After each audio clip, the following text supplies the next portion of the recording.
A very welcome everyone. Let's start with our discussion for today. Today we will be discussing a very important aspect of your syllabus, which is ethics, integrity and aptitude. We will be talking about ethics, integrity and aptitude. And within this, within the topic ethics, we are going to talk about one of the most important topics in terms of your examination, from the point of view of your examination, which is the very idea of values. Now, if you look at your previous year papers, you would find that UPSC tends to ask at least the theoretical part of your question paper that is there, that is the section 1 of it. At least 2 or 3 questions every year you get on the topic values. So let's talk about the very topic. Now, first of all, what exactly are values? Now, there may be a technical question, a technical definition of what values are, but for us, for our understanding, values could be understood as anything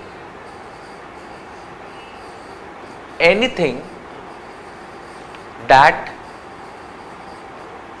we as individuals or the society values. Anything that we as individuals or the society values would become what we call as values. It would become a part of what we call as values. So, anything that we value is, it becomes a part of our values. It is something that is very internal to us, and it is a very important component of our personality. The values that we hold, they are very important component of our personality. This is very important component of our personality.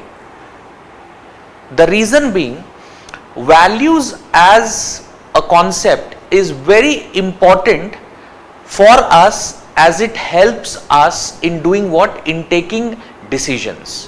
Values do what? It helps us in taking decisions. It helps us do what? It helps us take decisions. Now, what is exactly meant by these 3 ideas that I have mentioned is now what I am going to discuss in details. Now, anything that we value is a part of our values. Anything that we value is a part of our values. Anything that we value is a part of our values. So, when we consider, as individuals, when we consider that, honesty is important, or we consider, like, in our relationships, trust is considered to be a very important phenomena. In friendship, when we are in among our friends, the idea of loyalty becomes, the value of loyalty becomes very important. So these are what? These are certain things that we value. As individuals, we value this, and hence it is a part of our values. So if I consider you to be an important part of my life, and hence I would like your company, then in that case our relationship would be guided by those things which are considered important for our, or valuable for our relationships, like the ideas of trust, honesty and so on. Clear? So anything that we value is a part of our values. Or for that matter, values are not always values of an individual. No, it's not that the case. Sometimes there are certain things that are a part of our collective values. No, it is a part of our collective values. So as a society also, we tend to collectively value certain things. We tend to collectively value certain things as well. Like in no in if we talk about a country like India, or if we talk about a society like that of the Indian society, we value the concept of collectivism. We value the concept of collectivism. That is, we always would like to do what? We always would like to live along with others. No, we as the society that we live in, it is not promoting the concept of individualism. It promotes the concept of what? It promotes the concept of, it always promotes the concept of what? It promotes the concept of collectivism. So what we value as an individual is a part of our individual values, and what are valued by us collectively is it becomes a part of our collective values. Clear? So anything that we value becomes a part of our individual values. Anything that is collectively valued is a part of what? It is a part of the values of the society. So based on that, you can understand that values are certain things which are something which are individualistic. It is something which is collective also. So you will find that there are values that a family has, there are values that the society has, there are values that an institution has, there are values that even a civil service as an organization will have. So you will find that when you join civil services, there are certain specific values which would guide your conduct. Why? Because they are considered to be important for the organization. Whenever you are a part of any organization, if you are a part of the district organization, or if you are part of some other organization, there will always be certain values which would be considered important for the organization, and hence that would become, that is something that you will have to follow when you are a part of that organization. Let's take another example of this. If we talk about the concept of professionalism. So if you look at contemporary multinational companies that are there, or for that matter, organizations, private organizations that are there, they have, they value this very idea of professionalism a lot. So they expect their employees to be professional in their conduct. So when they come to the organization, they expect their employees to be, to be responsible for doing what they are, supposed to do. They should be accountable for their actions. They have to ensure that they complete. This is what? This is professional conduct. This is what? This is value of an organization. Clear? So whenever we talk about values, a simple way to understand values are what? Values are something that we value. As individuals, as collective institutions, we value certain things which becomes a part of our values. Clear? Now, this is an important component of our personality. Now, just think of this. Who are we as individuals? Who are we as individuals? We are as individuals nothing but a collection of values. A collection of values is what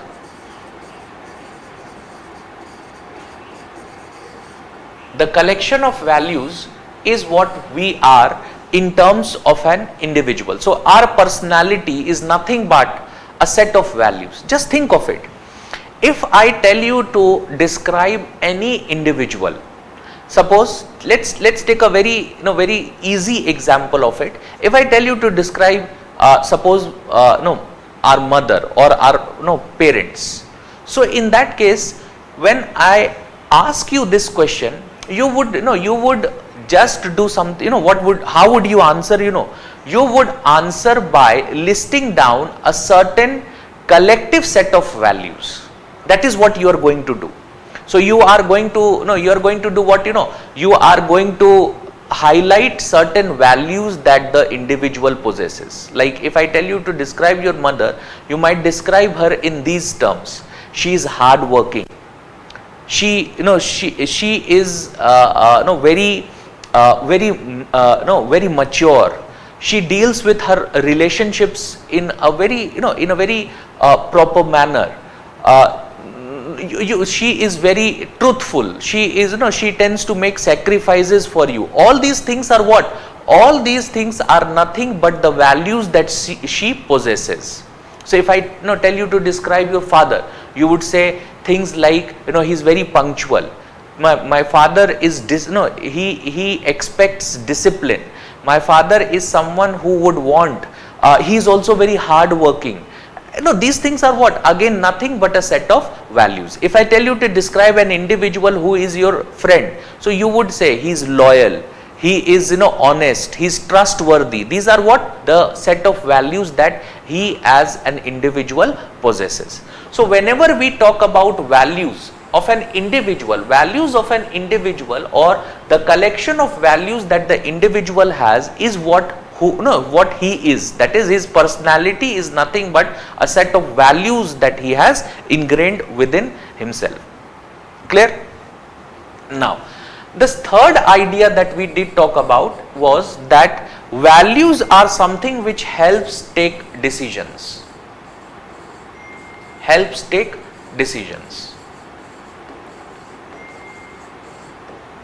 It is something which helps take decisions. Now, let's try and understand this through an example.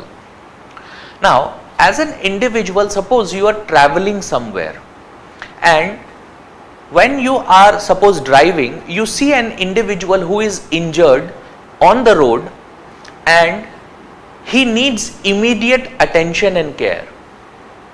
Now, whether you as individual help that help him or not, or help her or not, depends upon what it depends upon the values that you hold. It depends upon what? It depends upon the values that you hold. So if you hold values such as values of this understanding that we need to help someone in need. If you hold this as values, what will you do? You would automatically arrive at a decision that I need to stop driving. I need to first help this individual in the way that I can, and then I will go about my business. So it may involve things like calling for an ambulance, things like calling for help for others, things like helping him or her to the hospital. This is what you have just taken a decision based on which you have taken up a certain action. So values are something that helps us do this. Values are certain things which helps us do this, and if we perform actions or perform a behavior which is in accordance to our values, whatever values we possess, if it is in accordance to our values, like in the same example, if you decide to help that individual and because of your help the individual reaches the hospital in time or the ambulance arrives in time, even if you were going somewhere, you may have to reach somewhere by a specific timeline and you are late for it. You may be late for a meeting, whatever, but it doesn't mean because you have performed a behavior which is in accordance to the values that you hold, you will feel proud about yourself. So when we take up actions or perform behaviors which are in accordance to our values, what is the result of it? The result of it is that we get some kind of an internal satisfaction. You can say an internal satisfaction is what we achieve. We achieve internal satisfaction because of it.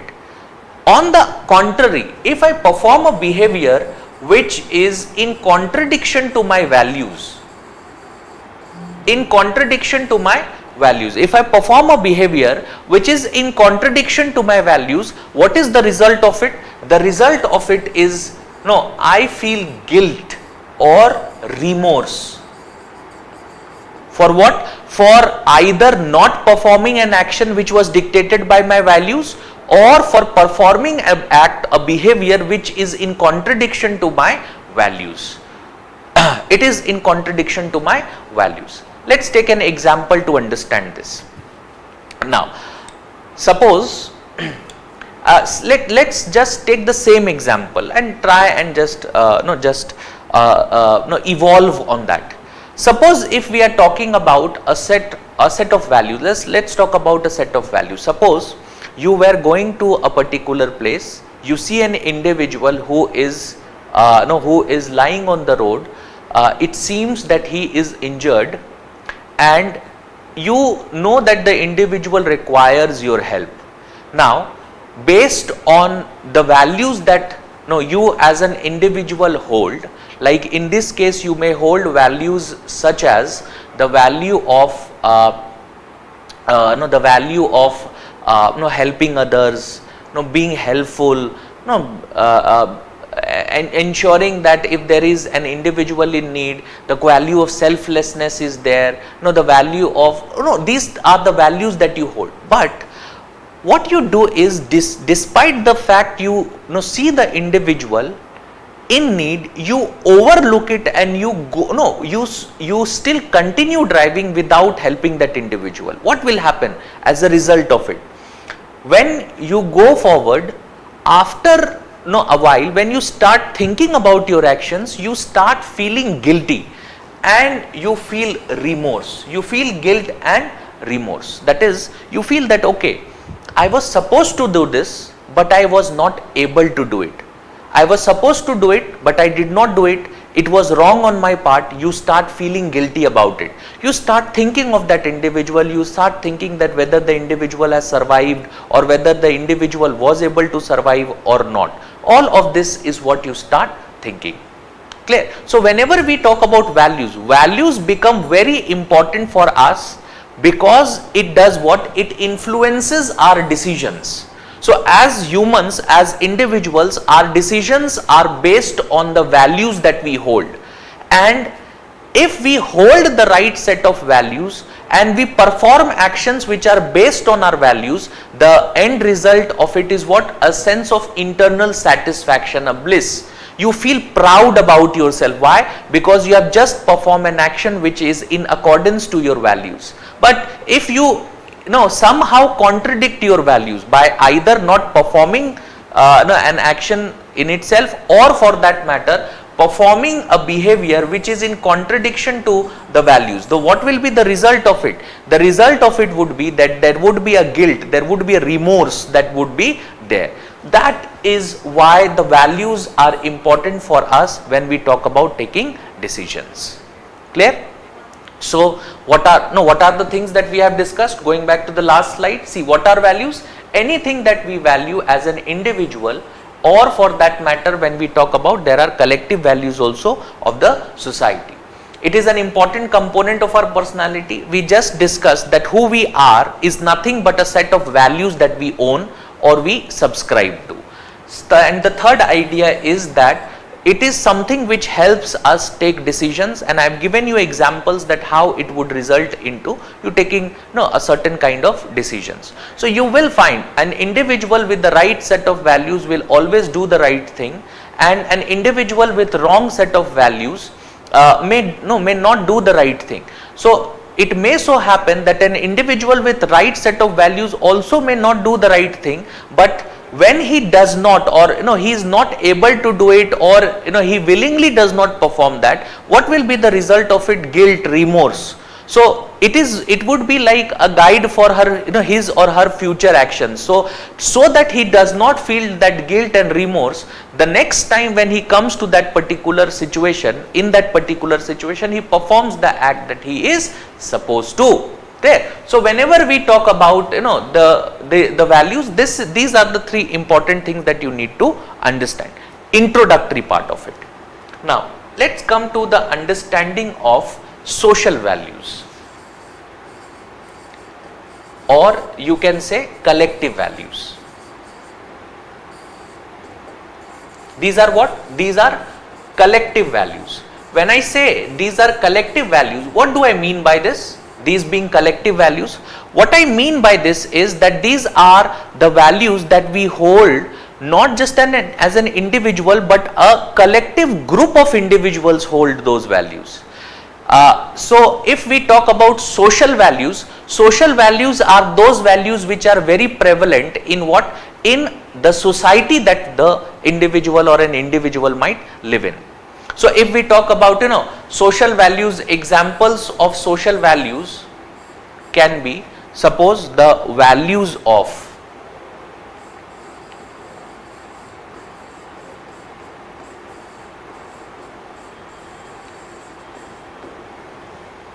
the values of, suppose if we talk about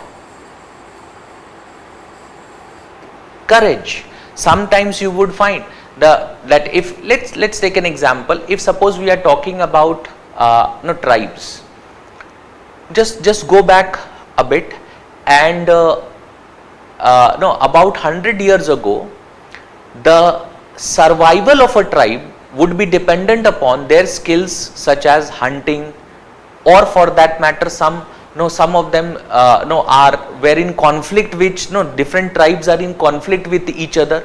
So one of the most prevalent values in that very society, or in this case the tribal society that would be there, one of the collective value would be what? Courage.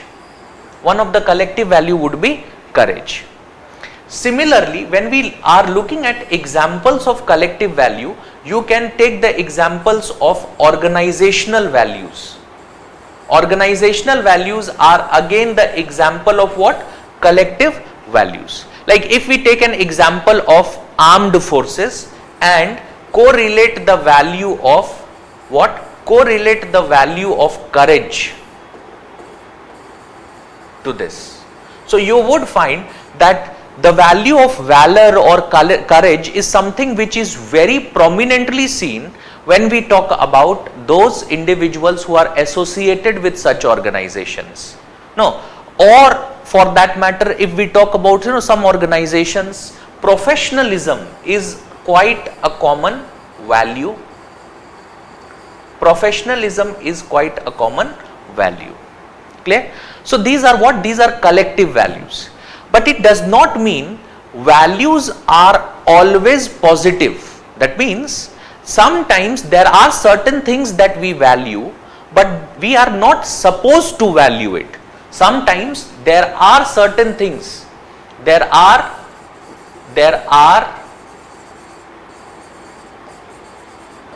certain things which we value, but they are not worth having. We value these things, but these are not worth having. We value these things, but they are not worth having. Let's take an example of it.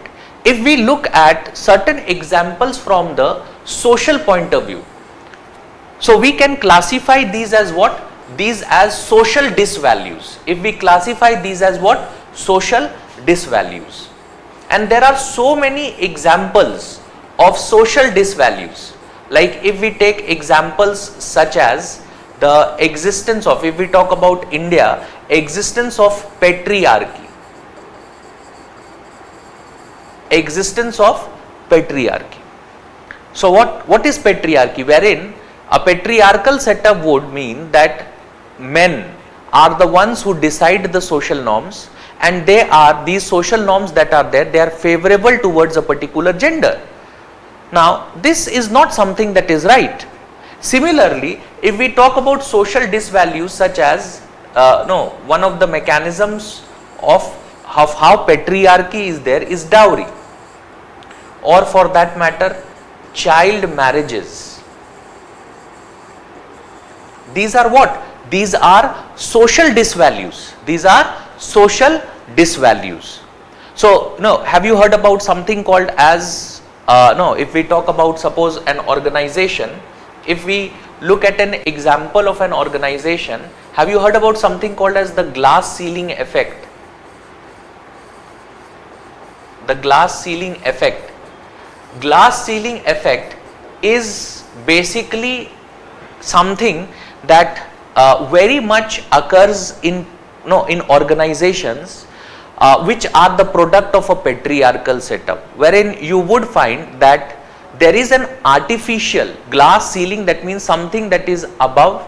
So there is an artificial barrier that is there for women working in that organization who are not able to do what? Who are not able to go beyond that. Who are not able to go beyond that. Clear? So that is what is the glass ceiling effect. So it is specifically related to a particular gender, and in this case women, and in organizations, it's not no, it's not something that is there in the society. In the society it is called as patriarchy. In various organizations also it exists. So you will find that when we talk about organizations like Fortune 500 companies, or if you look at so many companies, so many billion-dollar companies that are there, you would find that these companies are generally, most of this, not all the companies, but most of the companies that are there, they are headed by men. They are, you will find that women, despite the fact that they are working hard in those organizations, do not get promoted to a particular level. They are there, but below a certain ceiling which is there, the glass ceiling effect. So this is again a disvalue of what? This is an organizational disvalue. This is an organizational disvalue. Or for that matter, if we talk about government organizations in India, you will find that government organizations in India also suffer from a lot of disvalues. One of the primary disvalues being inefficiency or lack of professionalism. When you go to government banks, what do you find? Generally you would find that because of lack of professionalism, not just government banks, but it is something which is generally there in a lot of government organizations. You would see delayed decision making, you would see too much rule orientation. These are what? These are disvalues of an organization. So whenever we talk about values, remember, values are not something which are always positive by nature. Values are also something which does have some negative effects as well. That means there can be some negative disvalues also that we can hold. One of the disvalues, very importantly, we hold is anger. Anger is an individual disvalue. You would find people saying that, no, I don't get angry very often, but once I get angry, no one can stop me. ठीक है, वो हिंदी में बोला जाता है, मुझे गुस्सा नहीं आता, but जब मुझे गुस्सा आता मुझे कोई रोक नहीं सकता. Now, if you look at this particular statement, what exactly is this statement reflection of? If I as an individual, I am making this statement, basically what I am trying to say is that as an individual, I value my anger. Hence disvalue. What is the remember what is the definition of disvalues? They are certain things that we value, but they are not they are not worth having. Anger is not a value which is worth having, but we do possess them, and in fact sometimes we value them as well. Clear? So there are values, there are disvalues. Clear? Now, when we talk about values and disvalues, one very important fact that we need to understand here is that why are values important?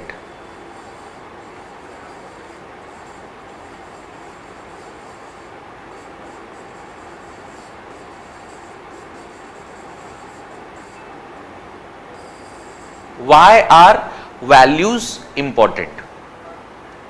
Now, values are important because obviously human behavior is based on it, but we are talking about the importance of values in the context of a civil service or civil servants.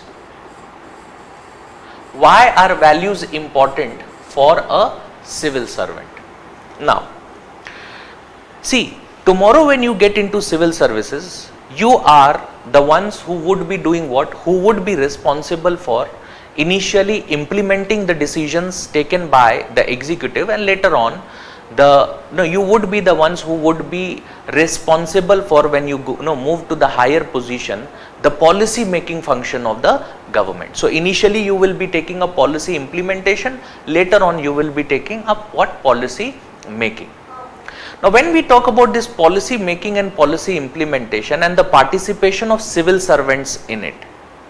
Now, as a civil servant, what you do, your actions, your behavior would very much be a reflection of the values that you hold. So if you hold the right set of values, you are going to always implement these or no, make policies which are favorable and would result into what? It would result into you can say beneficial, no, it would be beneficial to the no, the people that you are serving, the disadvantaged section, and so on. So you will find one of the specific part of your syllabus says the empathy, compassion, and tolerance towards weaker section. So what are these empathy, compassion and tolerance? These are basically the values that a civil servant should hold, because your actions are if you hold these values, it would be reflected in your actions, and that is the basic purpose for having having civil services. That is, you as individuals are you should be able to serve. You should be able to serve the people. You should be able to serve those who are the most disadvantaged. You should have empathy towards them. You should have compassion towards them. You should be tolerant towards their needs, their demands, and so on. So as a civil servant, you are very importantly, you need to possess the right set of values, because without those values, you are an individual who is nothing but just a machine taking a decision which you think is better administratively. So it would be a decision which would be taken for administrative convenience, but it would not be a decision which would result into actual welfare of the deprived, the depressed class, and so on. Clear? In fact, in just clubbing all the terms, you can say you will not be able to serve the people well. So values are important because of this. Let's try and understand this from a different perspective as well. Now, based on, if you have seen my previous videos, you will understand that today we live in a state which is welfare oriented. That is, if we compare the independent India to the British India, that is when we were under the colonial rule of the British. So at that particular time, the state had an objective of what? Economic exploitation. So the Britishers had an objective of economically exploiting us. So they were basically responsible for doing what? Collection of taxes. That is what they used to do. They used to collect tax, and then they used to do what? They used to also maintain law and order. But post this, that is, as soon as we moved forward and we became independent, now this changed. That is, the nature of the state now is more welfare oriented. That is, no more we are just responsible for maintenance of law and order. The state is responsible for taking up overall welfare of the people. And because of this, because of adoption of the welfare goals, what has happened is that there has been a significant increase in the functions of the state. There has been a significant increase in the functions of the state. There has been a significant increase in the functions of the state. So the state now is responsible for so many things. Previously, in the British period, it was responsible for only collection of taxes and maintenance of law and order. Now, with the adoption of welfare goals, the state has become what? The state has become, so the role that it has adopted is very wide in terms of its scope, and it has number of functions to perform. And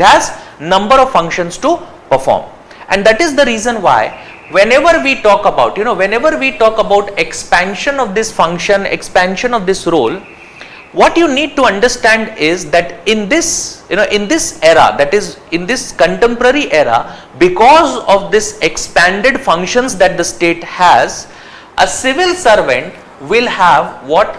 A number of discretionary powers.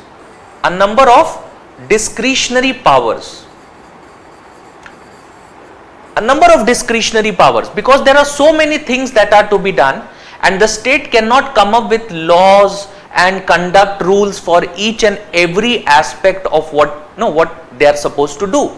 They cannot do that.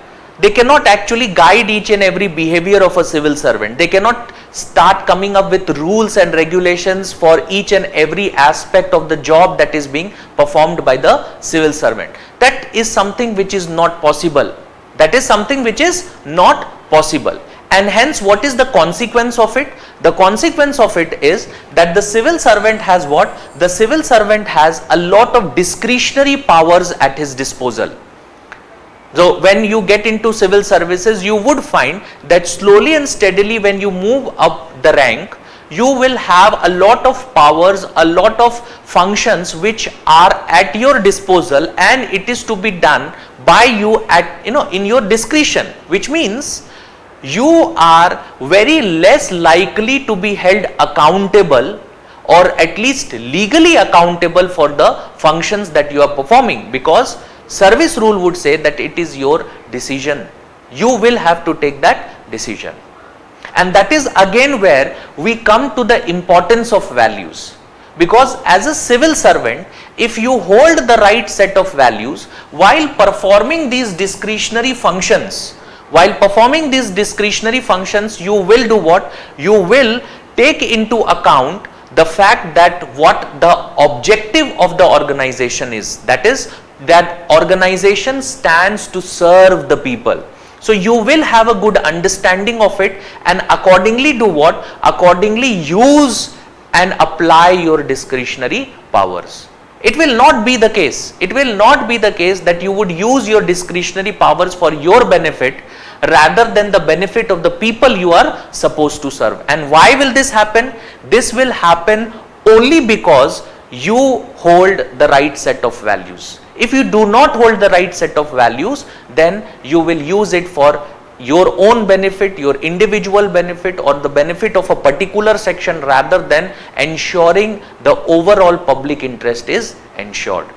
This is the importance of values when we talk about a civil servant. Another aspect of this discussion is that you need to understand that as a civil servant, you are taking decisions which do not necessarily affect you. That means you are not the stakeholder to the same decision that you are making, or the decisions that you are making. Try and understand this. Suppose you are responsible for implementation of a welfare scheme which is directed towards the people who are below poverty line. Now you are the authority that is responsible for taking those decisions. Remember, you do not fall under below poverty line. So the decisions that you take won't affect you. The decisions that you are going to take are going to affect someone else. So you are not the stakeholder to the decisions that you are as a civil servant taking. You are not the stakeholder to those decisions. Suppose we talk about an education policy, and you are responsible for, or you are a part of a committee responsible for coming up with an education policy which could serve the students well. Now while you are taking that decision, you know that it is not going to affect you personally. Yes, it may affect your children, but you are empowered enough and economically capable enough to ensure that they get education in the best possible schools. So if you are taking a decision for the deprived, the depressed, the disadvantaged section, you are not the one who is personally a stakeholder to that very decision.